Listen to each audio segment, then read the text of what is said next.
창업을 생각할 때 가장 먼저 머리에 떠오르는 것이 치킨집이나 커피숍을 운영하는 것입니다. 유명 프랜차이즈에 가입함으로써 위험을 최소화할 수 있고 개업을 하자마자 돈을 벌 수 있으니 미래에 대한 걱정을 떨쳐버릴 수 없는 초보 창업자로서는 가장 만만한 창업 아이템이 아닐 수 없습니다. 하지만 세상 일이 그렇게 간단한 것은 아닙니다. 가장 안전하다고 생각하는 창업 아이템에 투자했다가 오히려 골머리를 앓는 창업자가 적지 않습니다. 일단 개업을 하고 나면 프랜차이즈에 가입할 때 들은 설명과는 차이가 큰 현실의 벽에 부딪히게 됩니다. 인근의 경쟁업체들과의 경쟁도 치열하고 까다로운 손님을 상대하는 것도 쉽지 않으며 아르바이트생을 관리하는 일도 만만치 않습니다. 요즘 많은 사람들이 관심을 갖는 인터넷 쇼핑몰을 운영하는 것도 생각처럼 쉽지 않습니다. 판매할 아이템을 확보하는 것부터 쉽지 않을 뿐더러 조금 된다 싶으면 금방 유사 상품이 범람하고 타이밍을 잘못 잡으면 악성 재고 부담을 떠안아야 합니다. 까다로운 구매자를 만나 이런저런 불만사항을 처리하다 보면 느느니 한숨이요. 아무나 쇼핑몰을 운영하는 것이 아니라는 때늦은 후회가 밀려옵니다.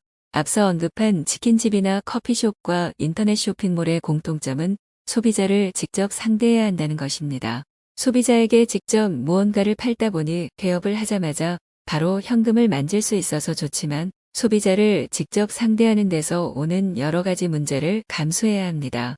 이와 같이 소비자를 상대로 직접 물건을 파는 것을 흔히 장사라고 하는데 소비자는 왕이라는 사회통념상 소비자를 직접 상대하는 것이 결코 만만하게 볼 일이 아닙니다.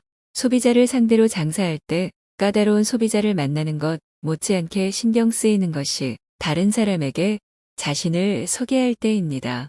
비록 산업공상과 같은 신분차별제도는 없어진 지 오래됐지만 아직도 장사를 업으로 하는 사람들에 대한 인식이 그다지 좋지 않은 것은 엄연한 사실입니다. 장사를 하는 사람들을 일컬을 때 사기꾼이나 협잡꾼과 같이 안 좋은 뜻으로 사용하는 꾼자를 붙여서 장사꾼이라고 부르는 것만 보아도 장사를 하는 사람에 대한 안 좋은 인식이 깔려 있음을 알 수 있습니다.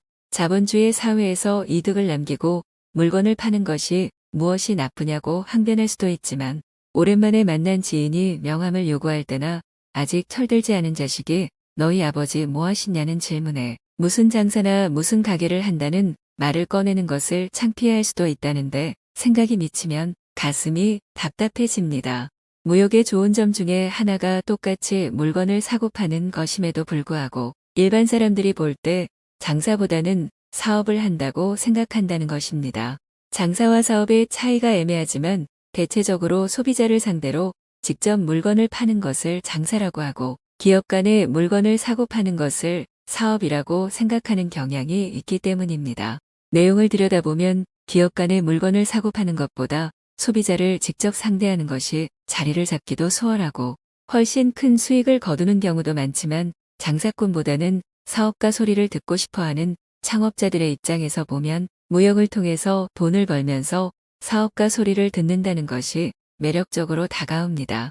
물론 이건 어디까지나 무역을 통해서 안정된 수입을 올릴 때 해당되는 얘기입니다. 무역을 한답시고 허송세월만 하고 변변한 수입을 올리지도 못한다면 순식간에 사업가에서 실업자로 전락할 수도 있습니다. 이왕이면 장사꾼보다는 사업가라고 불리는 것이 좋지만 허울뿐인 사업가가 아니라 사업가다운 사업가가 되는 것은 결코 쉬운 일이 아니라는 걸 새겨둘 필요가 있습니다.